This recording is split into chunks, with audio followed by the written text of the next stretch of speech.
Assalamualaikum warahmatullahi wabarakatuh. Kami dari kelompok 9 yaitu yang beranggotakan saya sendiri yaitu Tia Lestari dan rekan saya yaitu Rijali Aldi. Nah, pada kesempatan ini kami akan membahas tentang konsep takzir di dalam al-hadis. Nah, adapun materi yang pertama yaitu akan disampaikan oleh rekan saya yaitu Rijali Aldi. Baik, langsung saja simak videonya. Assalamualaikum warahmatullahi wabarakatuh. Nama saya Rijali Aldi, NIM 10519016067. Baiklah, di sini saya akan menjelaskan isi dari makalah kami yang berjudul Konsep Takzir dalam Hadis. Yang pertama yaitu pengertian dari takzir. Takzir secara etimologi merupakan kata kejadian atau masdar. Secara bahasa, takzir adalah pendidikan atau al-ta'dib. Kata takzir ini sering kali diartikan dengan al-man'u atau mencegah. Takzir secara terminologi adalah menghukum atau mengambil tindakan atas perbuatan dosa yang di dalamnya tidak terdapat ketentuan sanksi had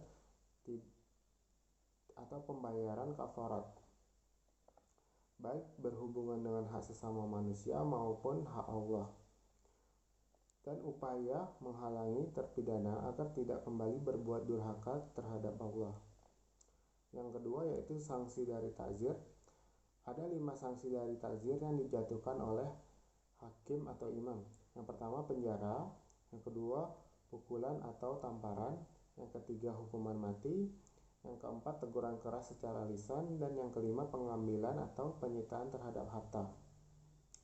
Hukuman takzir ini dapat juga dilihat dari jenis-jenis jarimah. Yang pertama, takzir yang berkaitan dengan badan, misalnya hukuman mati atau darah. Yang kedua, takzir yang berkaitan dengan kemerdekaan, misalnya penjara dan juga pengasingan. Yang keempat, takzir yang berkaitan dengan harta, yaitu harta yang dimiliki seseorang tersebut akan ditahan. Dan yang keempat, takzir yang lain-lain. Takzir yang lain-lain ini bisa berupa peringatan keras, dihadirkan di hadapan sidang, dan juga pengumuman kesalahan secara terbuka. Baik, mungkin itu saja yang dapat saya sampaikan. Kurang lebihnya saya mohon maaf. Saya akhiri. Wassalamualaikum warahmatullahi wabarakatuh. Assalamualaikum warahmatullahi wabarakatuh. Baik, saya Lestari dengan NIM 105190174. Pada kesempatan ini saya akan membahas tentang materi yang terakhir yaitu tentang penalaran takzir. Yang dimana penalaran takzir ini secara etimologis yaitu sangat penting. Yang dimana dengan adanya penalaran ini yaitu sebagai acuan untuk menentukan perbuatan mana sajakah yang patut untuk dihukum dengan takzir.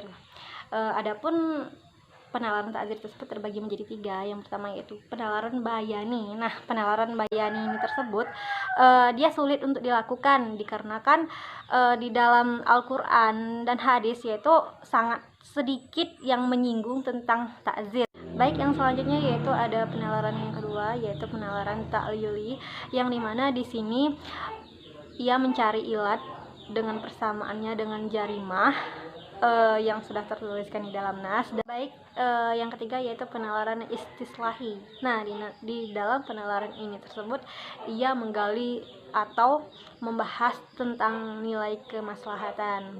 Baik, yang terakhir yaitu membahas tentang hak dan kekuasaan seorang hakim di dalam takzir. Nah, di dalam sebuah negara saja seorang pemimpin itu sangat-sangat penting, yaitu untuk memelihara negara, agama, dan kemaslahatannya. Nah, begitu juga di dalam takzir seorang hakim itu tentunya sangat penting untuk menegakkan suatu hukum pidana. Nah, dan yang kedua, seorang hakim ini tentunya memiliki suatu kewenangan untuk menentukan hukuman apa saja yang dijatuhkan terhadap seorang yang melakukan perbuatan atau yang melanggar dari takzir tersebut.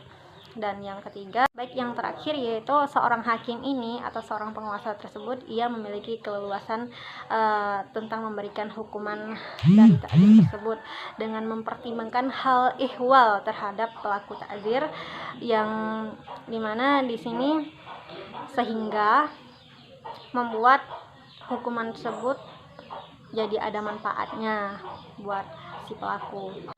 Baik, hanya itu yang dapat kami sampaikan. Lebih dan kurangnya mohon dimaafkan. Sekian, terima kasih. Wassalamualaikum warahmatullahi wabarakatuh.